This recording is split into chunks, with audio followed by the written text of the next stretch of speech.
Hello everyone, welcome back to this channel. আজকের ভিডিওটা হতে চলেছে ফ্রেজাল ভার্ব নিয়ে। এই ভিডিওতে আমি আপনাদের সাথে শেয়ার করব ড্র রিলেটেড 3 ধরনের ফ্রেজাল ভার্ব। তো চলুন দেরি না করে ভিডিওটা শুরু করা যাক। প্রথম ফ্রেজাল ভার্বটা হলো ড্র ব্যাক। ড্র ব্যাক এর বাংলা মানে হলো পিছিয়ে আসা। পিছিয়ে আসা, কোনো পরিস্থিতি থেকে পিছিয়ে আসা। তুমি তোমার প্রতিশ্রুতি থেকে পিছিয়ে আসতে পারো না। You cannot draw back from your promise.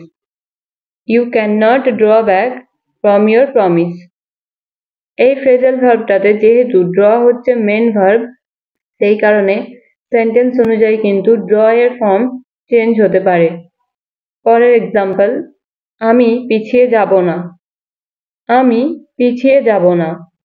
I am not going to draw back. I am not going to draw back. তুমি তোমার লক্ষ্য থেকে পিছিয়ে এসেছিলে। You drew back from your goal. You drew back from your goal. So I hope আপনারা বুঝেছেন যে এই ফ্রেজটা বা এই ফ্রেজাল ভার্বটা আপনারা কিরকম সিচুয়েশনে ব্যবহার করবেন। এছাড়াও আরো একটা ক্ষেত্রে এই ড্র ব্যাক ফ্রেজাল ভার্বটা ব্যবহার করা যায়। যেমন পর্দাটা সরিয়ে দাও। পর্দাটা সরিয়ে দাও। এই বাক্যটার ইংরেজি হবে draw back the curtain.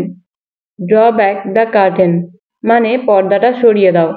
তো পর্দা সরিয়ে দেওয়ার ক্ষেত্রেও কিন্তু আমরা এই ড্র ব্যাক এর ইউজ করতে পারি। তো চলুন তাহলে দেখা যাক পরের ফ্রেজাল ভার্ব। তো পরেরটা হলো ড্র ইনটু। ড্র ইনটু এর মানে হলো কোনো কিছুতে জড়ানো, কোনো বিতর্কে জড়ানো, কোনো সমস্যার মধ্যে জড়ানো বা কোনো গুজবের মধ্যে জড়ানো। ফর এক্সাম্পল, তুমি কেন এই বিতর্কের মধ্যে আমাকে জড়াচ্ছ? তুমি কেন আমাকে এই বিতর্কের মধ্যে জড়াচ্ছ? এই বাক্যটা ইংলিশে হবে Why are you drawing me into this argument? Why are you drawing me into this argument? আমাকে এইসব গুজবের মধ্যে জড়িও না। Don't draw me into these rumors. Don't draw me into these rumors. সে আমাকে বিতর্কে জড়ায়। He draws me into disputes. He draws me into disputes. আমি তোমাকে আমাদের ঝগড়ার মধ্যে জড়াতে চাইনি। I did not want to draw you into our fight.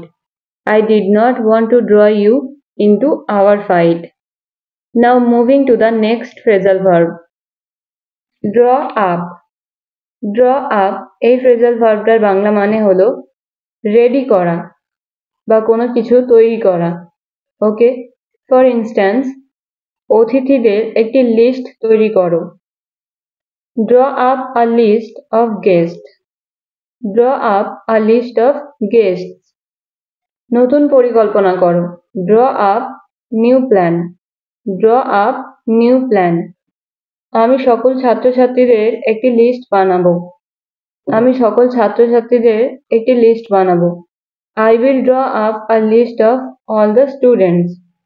I will draw up a list of all the students. So I hope আপনারা বুঝেছেন যে এই তিনটি ফ্রেজাল ভার্ব আপনারা ইংলিশে কিরকম সিচুয়েশনে ব্যবহার করবেন। তো এই ছিল আজকে 3 ধরনের ফ্রেজাল ভার্ব। এবার এই তিনটি ফ্রেজাল ভার্ব দিয়ে আপনাদের প্র্যাকটিসের জন্য একটা করে সেন্টেন্স। নাম্বার 1, খারাপ কাজ করা থেকে তোমার পিছিয়ে আসা উচিত। নাম্বার 2, তুমি কেন আমাকে এই সমস্যার মধ্যে জড়াচ্ছ?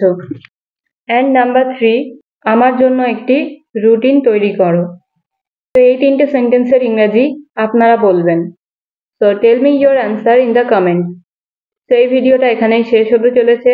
Thank you so much for watching. See in the next video. Till then stay happy and keep learning.